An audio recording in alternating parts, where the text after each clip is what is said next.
USA overstepping again on LGBTQ law passing in Ghana. I know there was a statement that you issued last night on the anti-LGBTQ bill. Just to follow up on that, if my understanding is that the president, Akufo-Addo, hasn't signed it yet, are there talks with Ghana trying to stop this from becoming law? And if it comes to fruition, is there a sense of what the repercussions, if any, could be?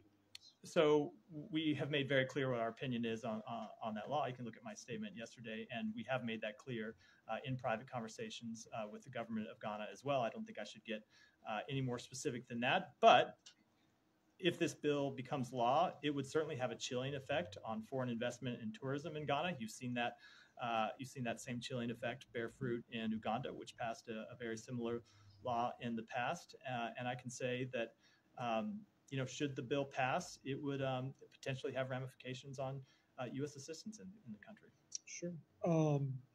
Honorable Sam George replied to this in an interview.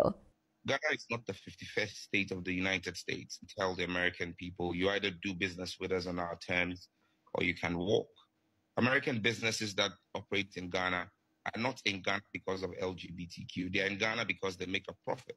If you think that because we are protecting our cultural values and saying no to LGBTQ, you want to lose $100 million in profit, pack up and go. Africa must begin to assert our rights. We are not puppets and stooges of the West. And it's just the sheer hypocrisy of America and the West. Qatar buys over $1 billion of military hardware every year from America. The punishment for homosexuality in Qatar is death. In Nigeria, the punishment in your law for same-sex marriage is 14 years imprisonment. The maximum in Ghana's law is just 3 years imprisonment. The maximum in Ghana's law is just 3 years. As Nigeria's economy collapsed, the American economy would not run and the Western economies would not run without African raw material. Why should Ghanaian cocoa and Nigerian cocoa be traded on the New York Stock Exchange and not on the Ghanaian Stock Exchange? I mean, a bank should not be threatening the customer and saying, I won't give you a loan if you don't do what I want.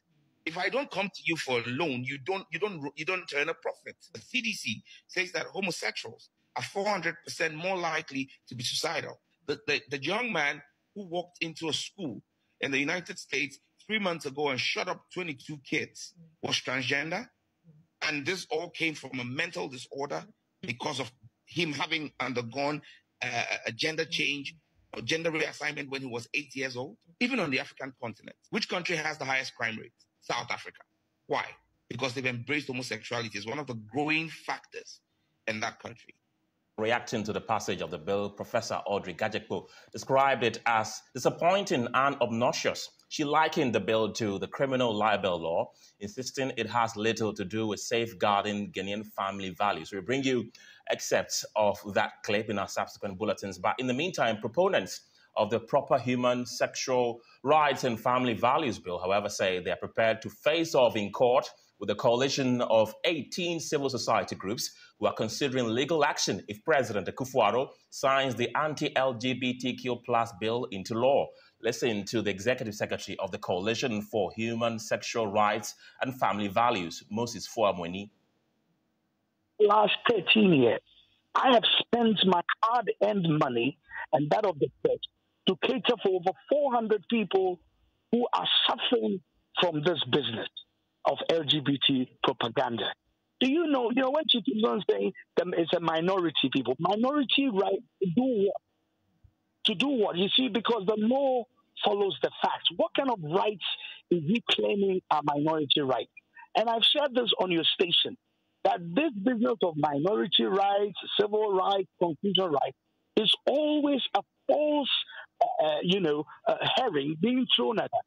And the whole basis for this falsehood was a campaign strategy written for the LGBT movement by Paul Rondeau. You can Google for his name, because they went to him, the American LGBT movement went to him and asked, how can we have America accept LGBT activities? And he said, look, and I'm quoting from the book, After the Ball, go and read it. It says that because what we do and the consequences of it are so repulsive, let us not focus on what we do and the consequences, but focus on minority rights, human rights, democracy. That's the argument they're always throwing out.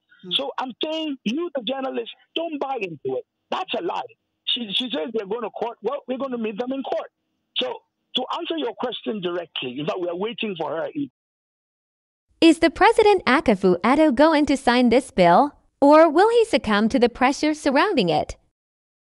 And will this law affect Ghana's economy? Let me know what you think. Subscribe for more.